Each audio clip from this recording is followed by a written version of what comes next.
Alrighty guys, 2012 I want to say, if I'm correct, my memory served me correct, says transmission leak, bad transmission leak. They think they hit some in the road. Well guys, the only problem with this, ooh, that's not transmission. Now it's a nag 1 transmission, so the fluid should be red. Okay, yes, it should be red, but ladies and gentlemen, that don't look like red transmission fluid. That look like oil. What engine is this? I should have popped the hood first. This is a 3.6 Pentastar. Alright, y'all know where this is going. Okay, this one's bad. It's 120,000 miles and it's a 4-wheel drive, which means there's a transfer case. So they got a driveway or their garage is squeaky clean. They see drips on it, they automatically assume it's transmission. It's not transmission, guys.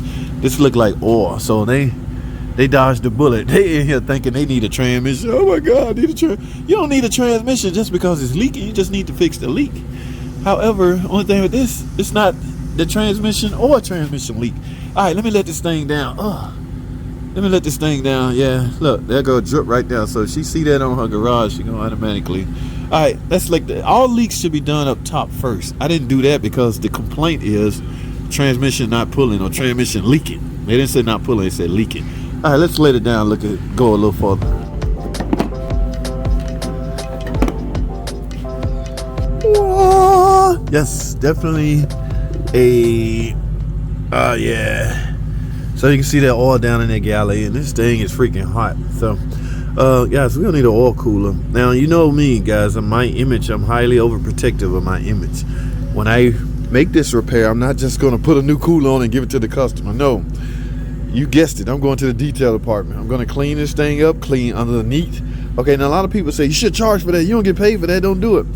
Guys, it depends on how much you care about your work and your image and the facility that you work for, okay? When this customer leave, go back to her new clean garage, and there's residual leaks dripping on her squeaky clean garage floor, she's going to turn around and come right back.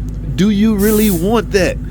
No, that is embarrassing, ma'am. It's not leaking. That's from the old oil. Then why the hell you didn't clean it up good enough so it won't appear that way again? Yeah, so your image could be at stake, and the company.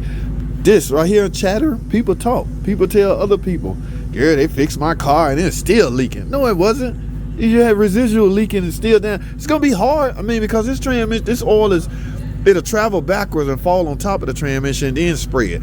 So it's gonna be hard to get it all off. That's where communication come in at. You need to explain to the customer, ma'am, I tried to clean it up. I got as much as I could. Maybe some left. So if you see a drip, don't panic.